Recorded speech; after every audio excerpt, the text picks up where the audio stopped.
ಆವೃತ್ತಿಯ ಟಿ20 ವಿಶ್ವಕಪ್ನ ಅಸಲಿ ಆಟ ಈಗ ಸ್ಟಾರ್ಟ್ ಆಗಿದೆ. ಲೀಗ್ ಹಂತದ ಪಂದ್ಯಗಳೆಲ್ಲ ಮುಗಿದು ಈಗ ನಾಕ್ಔಟ್ ರೌಂಡ್ ಸ್ಟಾರ್ಟ್ ಆಗಿದೆ.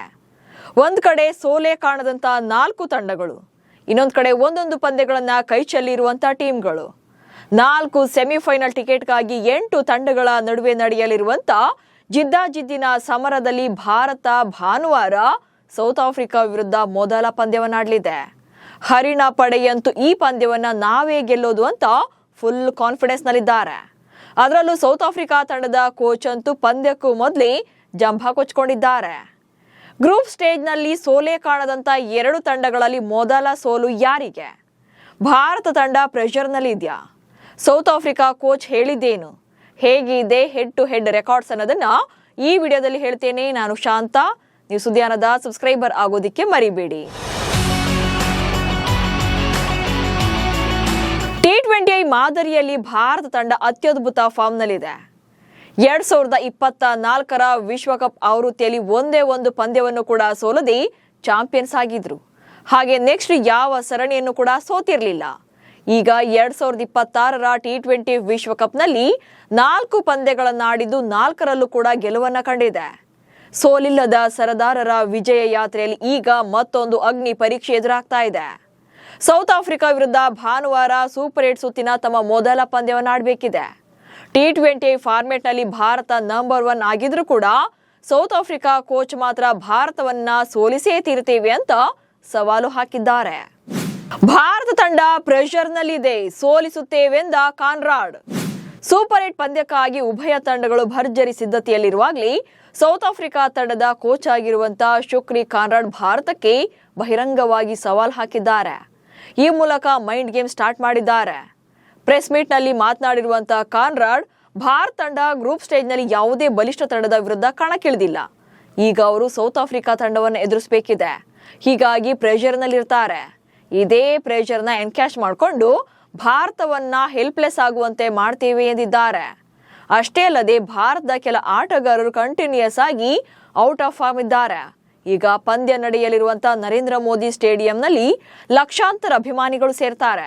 ಅಭಿಮಾನಿಗಳ ಎದುರು ಆಡ್ತಾ ಇರೋದು ಭಾರತಕ್ಕೆ ಶಕ್ತಿಯ ಜೊತೆಗೆ ಹೊರೆ ಕೂಡ ಆಗುತ್ತೆ. ಹೀಗಾಗಿ ಈ ಪಂದ್ಯದ ಮೂಲಕ ನಾವು ಭಾರತ ತಂಡದ ಬಂಡವಾಳವನ್ನ ಬಯಲು ಮಾಡ್ತೇವೆ ಅನ್ನೋ ಮೂಲಕ ನೇರವಾಗಿ ಚಾಲೆಂಜ್ ಮಾಡಿದ್ದಾರೆ. 2025ರಲ್ಲಿ ಸರಣಿ ಸೋತ್ರು, ಈ ಸಲ ನಾವೇ ವಿನ್. ಇನ್ನು ಇಷ್ಟಕ್ಕೆ ಸುಮ್ಮನಾಗದಂತ ಕಾನ್ರಾಡ್ 2025ರ ಸರಣಿಯ ಸೋಲನ್ನು ಕೂಡ ಸಮರ್ಥನೆ ಮಾಡಿಕೊಂಡಿದ್ದಾರೆ. ಕಳೆದ ವರ್ಷ ದಕ್ಷಿಣ ಆಫ್ರಿಕಾ ಕೂಡ ಭಾರತದ ಪ್ರವಾಸವನ್ನ ಮಾಡಿತ್ತು. ಇಲ್ಲಿ 5 ಪಂದ್ಯಗಳ ಟಿ20 ಸರಣಿಯನ್ನಾಡಿಸಲಾಗಿತ್ತು. ಈ ವೇಳೆ ಭಾರತ 3-1 ಅಂತರದಿಂದ ಪಂದ್ಯವನ್ನ ಗೆದ್ದುಕೊಂಡಿತ್ತು. ಆದರೆ ಈ ಸರಣಿಯನ್ನ ಸೋತಿದ್ರೂ ಕೂಡ ನಮ್ಮ ತಂಡವನ್ನ ರೆಡಿ ಮಾಡೋಕೆ ಇದು ಒಳ್ಳೆಯ ಅವಕಾಶವನ್ನ ನೀಡಿದೆ. ಆ ಪ್ರವಾಸದಲ್ಲಿ ನಾವು ಏನನ್ನ ಫೇಸ್ ಮಾಡಬೇಕು ಅನ್ನೋದನ್ನ ಕಲ್ತ್ಕೊಂಡಿದ್ದೇವೆ. ಭಾನುವಾರ ನರೇಂದ್ರ ಮೋದಿ ಸ್ಟೇಡಿಯಂನಲ್ಲಿ 1,00,000ಕ್ಕೂ ಹೆಚ್ಚು ಜನ ಕ್ರೀಡಾಂಗಣಕ್ಕೆ ಬರ್ತಾರೆ. ಹಾಗೆ ಬ್ಲೂ ಜೆರ್ಸಿಯಲ್ಲಿ ಬಂದಿರ್ತಾರೆ. ಹೀಗಿದ್ರೂ ಕೂಡ ಭಾನುವಾರ ನಾವು ಪಂದ್ಯಗಳನ್ನ ಗೆಲ್ಲಬೇಕಾಗಿದೆ. ಸೊ ಅದು ಕೂಡ ಈ ಪಂದ್ಯದಲ್ಲಿ ಒಂದು ಗೆಲುವಾಗುತ್ತೆ. ನಾವು ಅದಕ್ಕೆ ಕಂಪ್ಲೀಟ್ ಆಗಿ ಸಿದ್ಧ ಆಗಿದ್ದೇವೆ ಎಂದಿದ್ದಾರೆ. ಇನ್ನು ವೈಟ್ ಬಾಲ್ ಫಾರ್ಮೆಟ್ ನಲ್ಲಿ ಕಾನ್ರಾಡ್ಗೆ ಇದು ಮಹತ್ವದ ಟೂರ್ನಿ ಕೂಡ ಆಗಲಿದೆ. ಕಳೆದ ವಿಶ್ವಕಪ್ ಫೈನಲಿಸ್ಟ್ಗಳ ನಡುವೆ ಸೆಮೀಸ್ ಟಿಕೆಟ್ ಫೈಟ್. 2024ರ ಐಸಿಸಿ ಮೆನ್ಸ್ ಟಿ20 ವಿಶ್ವಕಪ್ನ ಫೈನಲ್ ಪಂದ್ಯದಲ್ಲಿ ಭಾರತ ಹಾಗೆ ಸೌತ್ ಆಫ್ರಿಕಾ ತಂಡಗಳು ಮುಖಾಮುಖಿಯಾಗಿದ್ವು. ಜೂನ್ 29ರಂದು ನಡೆದಿದ್ದ ಬಾರ್ಬಡೋಸ್ನ ಬ್ರಿಡ್ಜ್ಟೌನ್ನಲ್ಲಿರುವಂತಹ ಕೆನ್ಸಿಂಗ್ಟನ್ ಓವಲ್ನಲ್ಲಿ ಈ ಪಂದ್ಯ ನಡೆದಿತ್ತು. ಭಾರತ ಗೆದ್ದು ಚಾಂಪಿಯನ್ ಕೂಡ ಆಗಿತ್ತು. ಇಂಟ್ರೆಸ್ಟಿಂಗ್ ವಿಚಾರ ಅಂದ್ರೆ ಆವತ್ತಿನ ಪಂದ್ಯದಲ್ಲಿ 2 ಇನ್ನಿಂಗ್ಸ್ನಲ್ಲಿ ಡಾಮಿನೇಟಿಂಗ್ ಪರ್ಫಾರ್ಮೆನ್ಸ್ ಕೊಟ್ಟಿದ್ದೇ ಸೌತ್ ಆಫ್ರಿಕಾ ತಂಡ. ಭಾರತದ ಬ್ಯಾಟಿಂಗ್ ವೇಳೆ ವಿರಾಟ್ ಕೊಹ್ಲಿ ಮಾತ್ರವೇ 76 ರನ್ ಗಳಿಸಿದ್ದು. ಅಕ್ಷರ್ ಪಟೇಲ್ 47 ರನ್ ಹಾಗೆ ಶಿವಮ್ ದುಬೆ 27 ರನ್ ಗಳಿಸಿದ್ದು ಬಿಟ್ರೆ ಮಿಕ್ಕವರೆಲ್ಲ ಸಿಂಗಲ್ ಡಿಜಿಟ್ಗೆ ವಿಕೆಟ್ ಅನ್ನು ಒಪ್ಪಿಸಿದ್ರು. ಆ ಮಟ್ಟಿಗೆ ಆಫ್ರಿಕನ್ ಬೌಲರ್ಗಳು ಕಾಟ ಕೊಟ್ಟಿದ್ರು. ನೆಕ್ಸ್ಟ್ ಬ್ಯಾಟಿಂಗ್ಗೆ ಬಂದ ಸೌತ್ ಆಫ್ರಿಕಾ ಆಲ್ಮೋಸ್ಟ್ ಟಾರ್ಗೆಟ್ ಅನ್ನ ಹತ್ರಕ್ಕೆ ಬಂದಿದ್ರು. ಆದ್ರೆ 2ನೇ ಇನ್ನಿಂಗ್ಸ್ನ ಕಡೆಯ 5 ಓವರ್ಗಳಲ್ಲಿ ಭಾರತ ಪಂದ್ಯವನ್ನ ಕಂಟ್ರೋಲ್ಗೆ ತಗೊಂಡಿತ್ತು. ಡೆತ್ ಓವರ್ಗಳಲ್ಲಿ ಹರಿಣ ಪಡೆಯನ್ನ ಸೋಲಿಸಿ 7 ರನ್ಗಳಿಂದ ಗೆದ್ದು ಟ್ರೋಫಿಯನ್ನ ಎತ್ತಿ ಹಿಡಿದಿತ್ತು. ಸೊ ಈ ಗಾಯದ ನೋವಿನಲ್ಲಿರುವಂತಹ ಸೌತ್ ಆಫ್ರಿಕನ್ ತಂಡ ಈಗ ಸೂಪರ್ 8 ನಲ್ಲಿ ಗೆದ್ದು ಭಾರತ ವಿರುದ್ಧ ಸೇಡನ್ನ ತೀರಿಸಿಕೊಳ್ಳೋಕೆ ಕಾಯ್ತಾ ಇದ್ದಾರೆ. 2009ರ ಟೂರ್ನಿಯ ಸೂಪರ್ 8 ಸುತ್ತಿನಲ್ಲಿ ಸೋತಿದ್ದ ಭಾರತ ಇನ್ನು T20 ವಿಶ್ವಕಪ್ನ ಗ್ರೂಪ್ 1 ನಲ್ಲಿರುವಂತಹ 4 ತಂಡಗಳು ಕೂಡ ಈಗ ಸೋಲಿಲ್ಲದೆ ಸೂಪರ್ 8ಗೆ ಬಂದಿರೋದ್ರಿಂದ ಈ ತಂಡಗಳನ್ನ ಡೆತ್ ಗ್ರೂಪ್ ಅಂತಾನೆ ಕರೆಯಲಾಗ್ತಾ ಇದೆ. ಭಾರತ, ವೆಸ್ಟ್ ಇಂಡೀಸ್, ಜಿಂಬಾಬ್ವೆ ಹಾಗೆ ಸೌತ್ ಆಫ್ರಿಕಾ ತಂಡಗಳು ಒಂದೇ ಗುಂಪಿನಲ್ಲಿದ್ದು ಈಗ ಭಾರತೀಯರ ನಿದ್ದೆಗೆಡಿಸಿದೆ.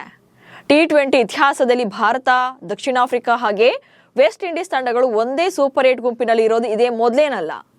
ಆದರೆ 2009ರಲ್ಲಿ ಭಾರತ ಎಲ್ಲಾ 3 ಪಂದ್ಯಗಳನ್ನ ಸೋತು ಟೂರ್ನಮೆಂಟ್ನಿಂದ ಹೊರಬಿದ್ದಿತ್ತು. ಅಂದರೆ ಸೂಪರ್ 8ನಲ್ಲಿ ಔಟ್ ಆಗಿತ್ತು. ಹೀಗಾಗಿ ಈ ಬಾರಿ ಕೂಡ ಭಾರತಕ್ಕೆ ಇಂಥದ್ದೊಂದು ಥ್ರೆಟ್ ಇದ್ದೇ ಇದೆ. ಅದು ಅಲ್ಲದೆ ಜಿಂಬಾಬ್ವೆ ಟೀಮ್ ಕೂಡ ಈ ಸಲ ಮೋಸ್ಟ್ ಡೇಂಜರಸ್ ಆಗಿದೆ. ಸಿಕಂದರ್ ರಾಜ ನಾಯಕತ್ವದಲ್ಲಿ ಬಲಿಷ್ಠ ತಂಡಗಳಾಗಿದ್ದಂತ ಆಸ್ಟ್ರೇಲಿಯಾ ಮತ್ತು ಶ್ರೀಲಂಕಾ ತಂಡಗಳನ್ನೇ ಸೋಲಿಸಿ ಸೂಪರ್ 8ಗೆ ಬಂದಿದ್ದಾರೆ. ಸದ್ಯ ಈ ಬಾರಿಯ ಟೂರ್ನಿಯಲ್ಲಿ ಸೌತ್ ಆಫ್ರಿಕಾ ತಂಡ ಉತ್ತಮ ಫಾರ್ಮ್ನಲ್ಲಿದೆ. ಕೆನಡಾ ವಿರುದ್ಧ 57 ರನ್ಗಳ ಜಯ ಸಾಧಿಸಿದ್ರು. ನೆಕ್ಸ್ಟ್ ಆಫ್ಘಾನಿಸ್ತಾನ ವಿರುದ್ಧ ಅಂತೂ ಫಿಲ್ಮಿ ಸ್ಟೈಲ್ನಲ್ಲಿ 2 ಸೂಪರ್ ಓವರ್ಗಳೊಂದಿಗೆ ಗೆದ್ಕೊಂಡು ಬಂದಿದ್ರು. ನೆಕ್ಸ್ಟ್ 3ನೇ ಪಂದ್ಯದಲ್ಲಿ ನ್ಯೂಜಿಲೆಂಡ್ ತಂಡವನ್ನ 7 ವಿಕೆಟ್ಗಳಿಂದ ಸೋಲಿಸಿದ್ರು. ಕೊನೆಗೆ UAE ವಿರುದ್ಧದ ಕೊನೆಯ ಗುಂಪು ಹಂತದ ಪಂದ್ಯದಲ್ಲಿ 6 ವಿಕೆಟ್ಗಳ ಜಯ ಸಾಧಿಸಿದ್ದಾರೆ. ಇತ್ತ ಭಾರತ ಕೂಡ 4ಕ್ಕೆ 4 ಪಂದ್ಯಗಳನ್ನ ಗೆದ್ದಿದೆ. ಗ್ರೂಪ್ ಸ್ಟೇಜ್ಗಳಲ್ಲಿ ವೀಕ್ ಟೀಮ್ಗಳು ಇದ್ದಿದ್ರಿಂದ ಎಲ್ಲಾ ಪಂದ್ಯಗಳನ್ನ ಗೆದ್ಕೊಂಡೇನೋ ಬಂದಿದ್ದಾರೆ. ಆದ್ರೆ ಈಗ ಅಸಲಿ ಪಿಕ್ಚರ್ ಸ್ಟಾರ್ಟ್ ಆಗ್ತಾ ಇದೆ. ಭಾರತ ಮತ್ತು ಸೌತ್ ಆಫ್ರಿಕಾ ನಡುವಿನ ಪಂದ್ಯದಲ್ಲಿ ಯಾರು ಗೆಲ್ಲಬಹುದು ಅನ್ನೋದನ್ನ ಕಮೆಂಟ್ಸ್ ಮೂಲಕ ತಿಳಿಸಿ. ಹಾಗೆ ಸುದ್ದಿಯನ್ನ ಫಾಲೋ ಮಾಡಿ. ನಮಸ್ಕಾರ.